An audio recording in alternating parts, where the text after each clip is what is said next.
Hello, Professor Weiner and Chris, and welcome to my Throwdown 3 video. To remind you, Chris, my name is Zaya, and I'm an entrepreneurship major here at Whitman, and I'm really excited to show you what I've been working on, so let's just get started. So if you remember from the email, my assigned focus was how to identify opportunities for diversity while focusing on the existing channels of the blog and YouTube. To put it more simply, how can we encourage and support diversity and inclusion in the audience that Chris has for his YouTube and blog? For the first part of my Throwdown, I chose to generate a divergent solution using the Warren Burger method of a more beautiful question.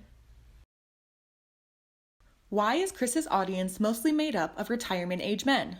The stuff he makes is not very feminine. I just think it's because the music industry is just jaded and sexist and biased. Because women are just less interested in computer science and software. What if Chris had a more diverse audience? He had more ideas for people leaving feedback. He'd have a bigger following and an increased revenue. He'd be a promoter of good social values like inclusivity and diversity. How can Chris diversify his audience through his current channels, blogging, and YouTube? He can request women and young artists to work with him.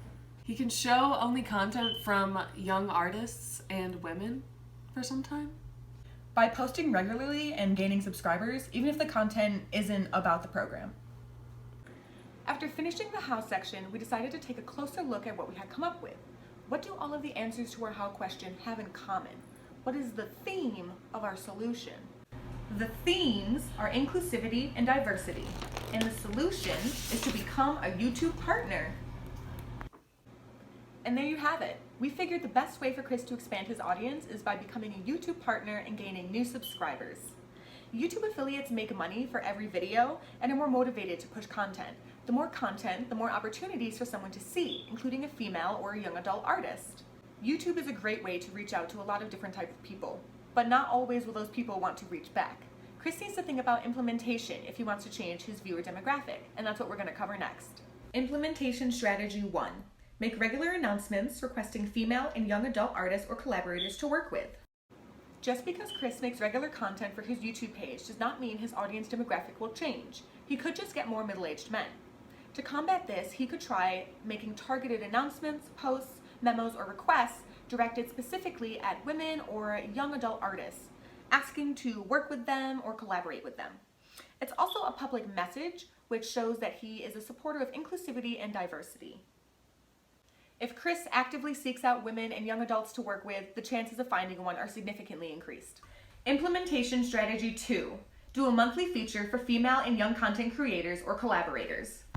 Chris could consider having a page on his website, a recurring post for his blog, and a monthly video for his YouTube channel that feature a female or young content creator. This serves several purposes. First, it connects Chris with his audience and target market. I know I'd be super psyched if my work was featured by another successful creator. This builds a relationship with the audience and keeps them happy. Second, this highlights Chris's values again. A public display of support is always a good thing, and the audience will take note. Third, this is another way for Chris to develop and push content. A monthly thing means more work and posts, upping Chris's productivity and output. Implementation strategy 3. Post regularly on a weekly schedule to maintain consistency, get views, and gain subscribers. Posting regularly and on a consistent schedule is a key part of making YouTube a career. Just like the Instagram algorithm, there are key times and dates to post that will give you more traffic and more views as opposed to middle of the night posting. Chris should also explore other kinds of content, specifically personal stuff. This is a really big hit on YouTube now, and especially for someone who's already been successful on the platform. A face reveal is always really exciting, even if people can find your picture online. The more content and posts, the more viewers and more chances for people to see it, including those women and young artists. And that's about it. We believe these implementation steps are key to helping Chris achieve his goals and making sure our solution actually works. Becoming a YouTube partner isn't easy, and it's no guarantee that your audience will become more diverse just because there's a bigger pool of them. That's why these implementation steps are so important. They ensure that the new audience members are more likely to be women and young adult artists because that's who these steps are targeted at, who they're meant for.